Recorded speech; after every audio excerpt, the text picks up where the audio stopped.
செய்யறிவு உலகின் செம்மொழி தமிழும் தமிழரும் என்னும் கருப்பொருளில் உலக தமிழ் ஆய்வு மாநாடு எதிர்வரும் 2026 அக்டோபர் 10 முதல் 18 வரை கனடாவின் டொரண்டோ நகரில் நடைபெறவுள்ளதாக அறிவிக்கப்பட்டுள்ளது. இது தொடர்பான ஊடக சந்திப்பு யாழ்ப்பாண ஊடக அமையத்தில் நேற்று நடைபெற்றது.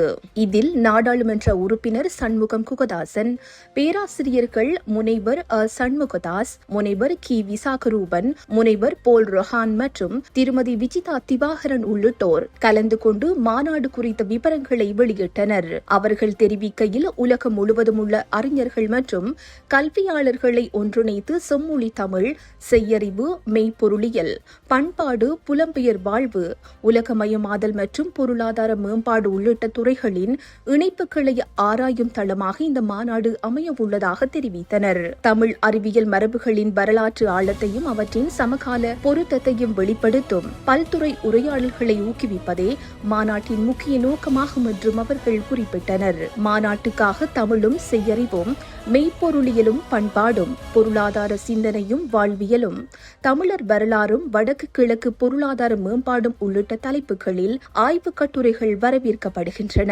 ஆய்வுக் கட்டுரைகள் தமிழ் அல்லது ஆங்கில மொழிகளில் சமர்ப்பிக்க முடியும். 250 முதல் 300 சொற்களில் ஆய்வு சுருக்கம் ஜூன் 25 முன்னர் அனுப்பப்பட வேண்டும். தேர்வு செய்யப்பட்டவர்கள் ஜூன் 30 அறிவிக்கப்படுவார்கள். தேர்வு செய்யப்படுவோர் 3000 சொற்களுக்கு மிகாமல் முழுமையான கட்டுரைகளை ஆகஸ்ட் 31 முன்னர் சமர்ப்பிக்க வேண்டும் என்றும் தெரிவிக்கப்பட்டுள்ளது. மேலும் இலங்கை மற்றும் இந்தியாவிலிருந்து தேர்வு செய்யப்படும் கட்டுரையாளர்களுக்கு கனடாவுக்கு விமான பயணச்சீட்டு மற்றும் தங்குமிட வசதிகள் மாநாடு ஏற்பாட்டாளர்களால் வழங்கப்படும் என்றும் தெரிவிக்கப்பட்டுள்ளது. மேலதிக விவரங்களுக்கு www.globaltamilconference.org என்ற இணையதளத்தை பார்வையிடலாம் என்று ஏற்பாட்டாளர்கள் தெரிவித்துள்ளனர். இந்த செய்தி உள்ளிட்ட மேலதிக விரிவான செய்திகளுக்கு www.behindmenews.org என்ற எமது இணைய பக்கத்தினை பார்வையிடவும்.